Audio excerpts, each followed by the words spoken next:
بسم اللہ الرحمن الرحیم۔ السلام علیکم ورحمۃ اللہ وبرکاتہ۔ معزز طلباء کرام، امید ہے آپ بخیر و عافیت ہوں گے۔ آج ہم کتاب ہدایہ جلد رابع میں کتاب الشفا کے سبق نمبر 24 کو پڑھیں گے۔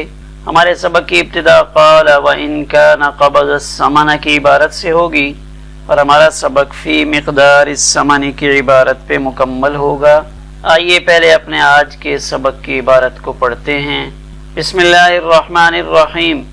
قال وَإِن كَانَ قَبَضَ الثَّمَنَ أَخَذَ بِمَا قَالَ الْمُشْتَرِي إِنْ شَاءَ وَلَمْ يُلْتَفَتْ إِلَى قَوْلِ الْبَائِعِ لِأَنَّهُ لَمَّا اسْتَوْفَى الثَّمَنَ انتهى حكم العقد وخرج هو من البين وصار هو كالأجنبي وبقي الاختلاف بين المشتري والشفيع وقد بيناه ولو كان نقد الثمن غير ظاهر فقال البائع بعت الدار ب1000 وقبضت الثمن يأخذها الشفيع ب1000 لأنه لما بدأ بالإقرار بالبيع تعلقت الشفعة به فبقوله بعد ذلك قبضت الثمن يريد إسقاط حق الشفيع فيرد عليه ولو قال قبضت الثمن وهو 1000 لم يلتفت إلى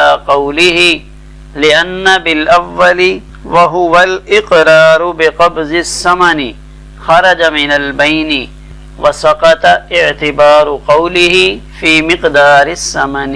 آئیے اب ہم اپنے سبق کی عبارت کا ترجمہ کرتے ہیں۔ امام قدوری رحمہ اللہ فرماتے ہیں وَإِن كَانَ قَبَضَ الثَّمَنَ کہ اگر بائع ثمن پر قابض ہو چکا ہو تو شفیع اگر چاہے تو اب اس مکان کو لے گا بما قال المشتری مشتری کی بیان کردہ قیمت پر وَلَمْ يُلْتَفَتْ إِلَىٰ قَوْلِ الْبَائِعِ اور بائع کے قول کی طرف کوئی توجہ نہیں دی جائے گی لِأَنَّهُ لَمَّا اسْتَوْفَى الثَّمَنَ اس لیے کہ جب بائع ثمن وصول کر چکا تو انتہا حکم العقد عقد کا حکم پورا ہو گیا وَخَرَجَ هُوَ مِنَ الْبَيْنِ اور وہ درمیان سے نکل گیا وَصَارَ هُوَ كَالْأَجْنَبِيِّ اور وہ بائع اجنبی کی طرح ہو گیا وَبَقِيَ الْاخْتِلَافُ بَيْنَ الْمُشْتَرِي وَالشَّفِيعِ اب مشتری اور شفیع کے درمیان اختلاف رہ گیا ہے وَقَدْ بَيَّنَّاهُ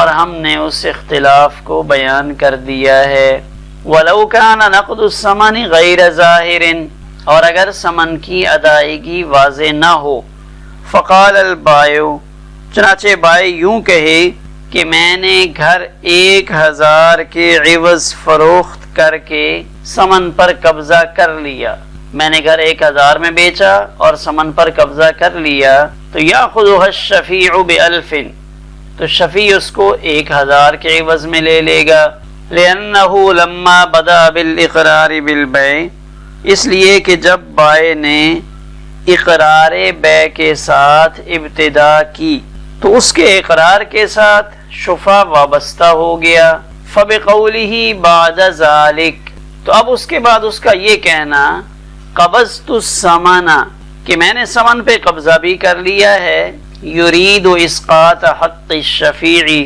اس سے وہ شفیع کے حق کو ساکت کرنے کا ارادہ رکھتا ہے، شفیع کا حق ساکت کرنا چاہتا ہے فیرد علیہ لہذا یہ بات اسی پر رد کر دی جائے گی، اس کا قول اسی پر لوٹا دیا جائے گا ولو قال اور اگر بائع یوں کہے قبضت الثمن وهو 1000 اور اگر بائع یوں کہے کہ میں نے ثمن پہ قبضہ کر لیا ہے وهو 1000 اور وہ 1000 ہے تو لم يلتفت الى قوله تو اس کے قول کی طرف توجہ نہیں کی جائے گی اس لیے کہ اول یعنی قبضہ ثمن وهو الاقرار بقبض الثمن ایسا جملہ بولنے سے یعنی پہلا جملہ بولنے سے خرج من البین وہ درمیان سے نکل گیا وسقط اعتبار قوله فی مقدار الثمن تو اب مقدار ثمن کے سلسلہ میں اس کی بات کا اعتبار ختم ہو گیا۔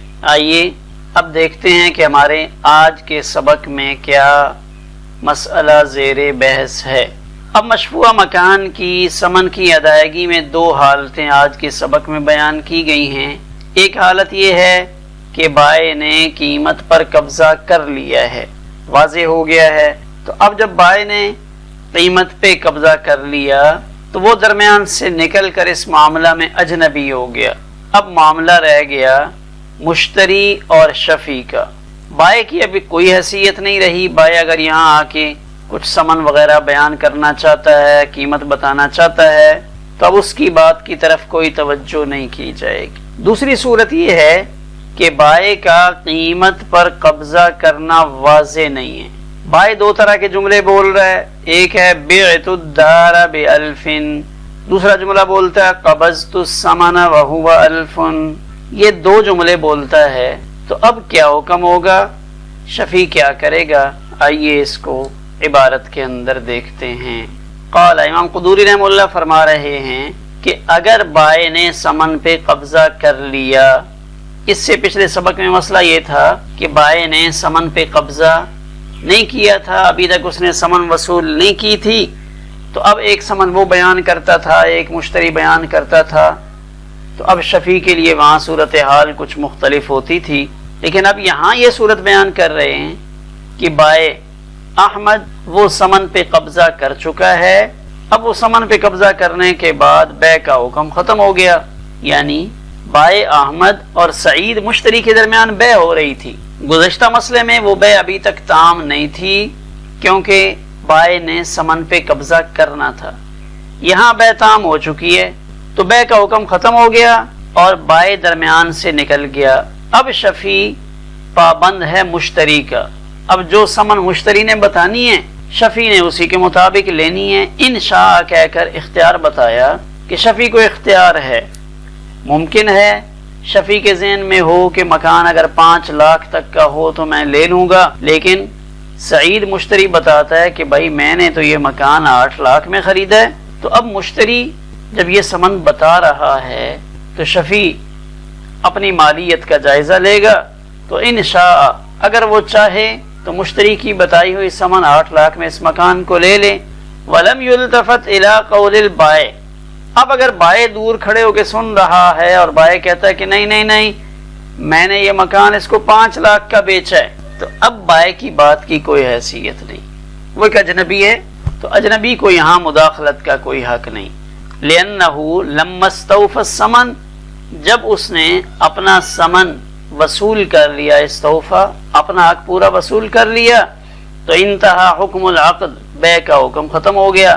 وخرج هو من البین، وہ درمیان سے نکل گیا۔ وخرج هو من البین، درمیان سے نکل گیا۔ وصار هو كالاجنبی، اور وہ بمنزلہ اجنبی کے ہو گیا۔ وبقي الاختلاف بین المشتری والشفیع، اور اختلاف شفیع اور مشتری کے درمیان باقی رہ گیا۔ وقد بیناہ، اور ہم اس کو بیان کر چکے ہیں، یعنی جیسے پیچھے گزشتہ اسباق میں گزرا کہ مشتری کا قول معتبر ہوتا ہے اذا اختلف فی مقدار الثمن، جب ثمن کی مقدار میں اختلاف ہو مشتری اور شفیع کے درمیان، تو وہاں مشتری کی بات معتبر ہوتی ہے۔ وقد بیناہ، تو ہم نے اس کو پہلے بیان کر دیا۔ اب یہاں سے ولو کان نقد الثمن غیر ظاہر، ایک دوسرا مسئلہ اس کی وضاحت کر رہے ہیں۔ وہ دوسرا مسئلہ کیا ہے کہ اگر ثمن کی ادائیگی واضح نہ ہو کہ بائع نے ثمن پہ قبضہ کیا ہے یا نہیں، یہ معلوم نہیں ہو رہا۔ اب جب بائع سے پوچھتے ہیں کہ ہاں احمد بتاؤ کیا ہوا، یہاں ذہن میں رکھیں کہ بائع احمد ہے، مشتری سعید ہے اور شفیع عبداللہ ہے۔ ہمارے تمام اسباق میں بائع احمد، مشتری سعید اور شفیع عبداللہ یہی نام استعمال ہو رہے ہیں۔ تو اگر ولو کان نقد الثمن غیر ظاہر، ثمن کی ادائیگی واضح نہیں ہے، فقال البائع، اب یہاں پہ بائع کی طرف دو جملے منسوب ہیں۔ بائع کہتا ہے بعت الدار ب1000 وقبضت الثمن، میں نے 1000 کے عوض اپنا مکان بیچ کر ثمن پہ قبضہ کر لیا ہے۔ تو اس صورت میں چونکہ بائع نے پہلے بیع کا اقرار کیا، جب اس نے بیع کا اقرار کیا تو اس مکان میں شفیع کا حق شفع ثابت ہو گیا۔ جب اس کا حق ثابت ہو گیا تو بائع کی بیان کردہ قیمت ادا کر کے شفیع اس مکان کو لینے کا مجاز ہو گیا ہے۔ اب شفیع کو یہ حق مل گیا کہ وہ جتنے پیسے بتا رہا ہے وہ پیسے بتا کر شفیع اس مکان کو لے لے۔ یاخذ الشفیع ب1000، شفیع اس کو 1000 میں لے لے گا۔ لأنه لما بدأ بالاقرار بالبيع، اس لیے کہ جب اس نے اپنے جملے میں پہلے بے کا اقرار کیا کہ بعت، میں نے بیچ دیا گھر، تب کیا ہوگا؟ تعلقت الشفعۃ به، شفع اس 1000 کے ساتھ متعلق ہوگا۔ لیکن جب اس نے اگلا جملہ بولا، یہ جملہ کہ وقبضت الثمن بیت الدار ب1000 وقبضت الثمن، میں نے تو ثمن پہ قبضہ بھی کر لیے، یہ جملہ بول کر گویا کہ وہ ایک شرارت کر رہا ہے۔ وہ شرارت کیا ہے کہ وہ شفیع کو پریشانی میں مبتلا کرنا چاہتا ہے کہ میں تو ثمن لے کر ایک سائیڈ پہ ہو گیا ہوں۔ فبقولہ بعد ذلک، اس کے بعد اس کا یہ کہنا قبضت الثمن، کہ میں نے ثمن پہ تو قبضہ کر لیا، میں فارغ ہوں، میرا اب درمیان میں کوئی معاملہ نہیں رہ گیا۔ تو یرید اسقاط حق الشفیع، تو شفیع کے حق کو ساکت کرنا چاہتا ہے۔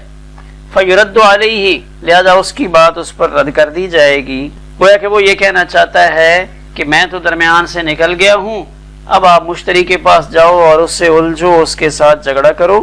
تو صاحب ہدایہ یہاں پہ یہ فرماتے ہیں کہ جب پہلے ہی بائع 1000 میں بیچنے کی خبر دے چکا ہے تو اس خبر کے بعد اس کا یہ کہنا کہ قبضت الثمن، یہ جملہ معتبر نہیں ہوگا، بلکہ اسی 1000 پر شفیع مکان لے گا اور اس بائع کی شرارت کو اسی کی طرف لوٹایا جائے گا۔ اب یہاں جب بائع نے یہ بات کہی تھی کہ بعت الدار ب1000، میں نے گھر 1000 میں بیچا ہے، تو یہاں اس کے اس اقرار کی وجہ سے شفیع اس مکان کو اسی قیمت کے عوض شفع میں لے گا جتنی اس نے بتائی ہے ب1000۔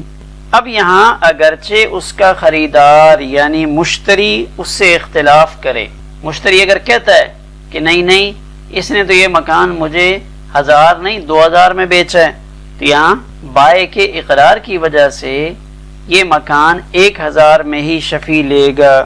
فبقولی بعد ذلک، اس کے بعد اس کا یہ جملہ کہ میں نے ثمن پہ قبضہ کیا ہے، شفیع کے حق کو ساکت کرنا چاہتا ہے، فیرد علیہ، تو یہ بات اس پر رد کر دی جائے گی، یعنی اس کے اس جملہ سے رقم کی وصولی ثابت نہیں ہوگی، بلکہ اس شفیع کو اسی 1000 میں وہ مکان لینے کا اختیار ملے گا جب تک کہ وہ اس وصولی کو اپنے گواہوں سے ثابت نہ کر دے۔ ہاں اگر وہ گواہ پیش کر دیتا ہے کہ واقعی میں مکان بیچنے کے بعد اس کا ثمن وصول کر چکا ہوں، یہ گواہ موجود ہیں، تو پھر وہ درمیان سے نکل جائے گا۔ لیکن اگر وہ صرف یہ جملہ کہتا ہے، گواہ نہیں ہے، تو پھر شفیع اسی کے ساتھ بحث مباحثہ کر کے وہ مکان اس سے لے گا۔ آگے ایک دوسرا جملہ نقل کیا، وَلَوْ قَالَ قَبَضْتُ الثَّمَنَ وَهُوَ 1000۔ اب دو جملوں میں تھوڑا سا فرق ہے۔ پہلا جملہ تھا بِعْتُ الدَّارَ ب1000 وَقَبَضْتُ الثَّمَنَ، یہاں بے کا تذکرہ پہلے تھا، ثمن پہ قبضے کا تذکرہ بعد میں تھا۔ یہاں اس دوسرے جملے میں قبضت الثمن، ثمن پہ قبضے کا جملہ شروع میں آ گیا، یعنی بائع نے اپنے بے کی تفصیل اس طرح شروع کی کہ میں نے اس کی قیمت بھی وصول کر لی ہے جو کہ 1000 درہم ہے، تو اس کا یہ بیان لغو سمجھا جائے گا۔ کیوں؟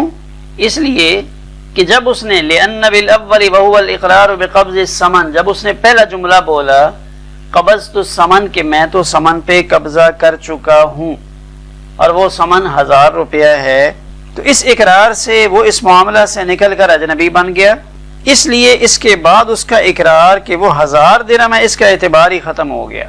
یعنی یہاں جو دو جملے ہیں، قبضت الثمن، میں نے ثمن پہ قبضہ کر لیا، جب اس نے یہاں پہ یہ جملہ بولا تو اس جملہ کے بولتے ہی وہ اس شفع کے معاملے سے خارج ہو گیا، ثمن لے لی، بس جان چھوٹی۔ وَهُوَ 1000، اب اس کی کوئی اعتبار نہیں، وَهُوَ 1000 کہ وہ کتنا ہے ثمن، اب اگر وہ کہتا بھی ہے وَهُوَ 1000 تو اس الف کی طرف کوئی توجہ نہیں دی جائے گی۔ تو پہلا جملہ بولتے ہی وہ اس معاملے سے نکل گیا، لہذا اس کا دوسرا جملہ وہ قابل اعتبار نہیں ہے.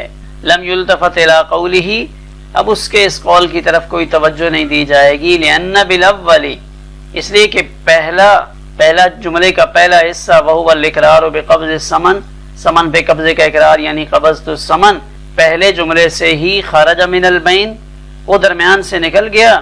وسقط اعتبار قولہ فی مقدار الثمن، تو ثمن کی مقدار میں، ثمن اس کی مقدار بیان کرنے میں اب بائع کی بات کا اعتبار نہیں ہے.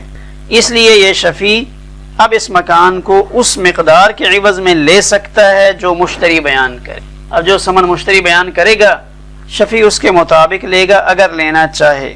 اگر اس جملہ کے بجائے وہ بائع یوں کہتا کہ اس کی قیمت 1000 درہم ہیں جو میں نے وصول کر لی ہے، یعنی اگر جملہ بدل دیا جائے، پہلے وہ ثمن بیان کرے کہ اس مکان کی ثمن 1000 درہم ہے، وہ میں نے وصول کر لی ہے، ثمن کے بارے میں اس کی بات کو تسلیم کیا جاتا. پھر اس کے بعد کا یہ جملہ کہ میں نے وہ رقم وصول کر لی ہے اس شفیع کے حق میں قبول نہ ہوتی، چونکہ اس نے پہلے حصہ میں ثمن کے قبول کرنے کا اقرار کیا تھا، تو اس کی اس بات کا اس لیے اعتبار نہیں رہا کہ اب وہ اجنبی بن گیا. علامہ عینی نے یہاں پہ تحریر فرمایا کہ حضرت حسن نے جو روایت امام ابو حنیفہ رحمہ اللہ سے کی ہے کہ اگر مبیع بائع کے قبضہ میں ہو اور اس نے اس طرح کہا ہو کہ میں نے اپنی رقم وصول کر لی جو کہ 1000 درہم ہے، تو اس صورت میں بائع کا قول مقبول ہوگا، کیونکہ شفیع کا مالک بننا بائع کے خلاف ہے، کیونکہ شفیع نے ابھی تک تو اس مکان کا قبضہ بائع سے ہی لینا ہے، اس لیے اس کے قول کی طرف رجوع کرنا پڑے گا. اور یہ قول ظاہر ہے کیونکہ اس صورت میں وہ بالکل بھی اجنبی نہیں بنتا، کیونکہ اگر وہ مالک نہیں ہے تو فی الحال قابض تو ضرور ہے، لہذا اس کی بات کی طرف توجہ دی جائے گی. یہ حسن نے ایک روایت امام ابو حنیفہ رحمہ اللہ سے نقل کی ہے. ہمارا آج کا سبق اسی پر مکمل ہوا.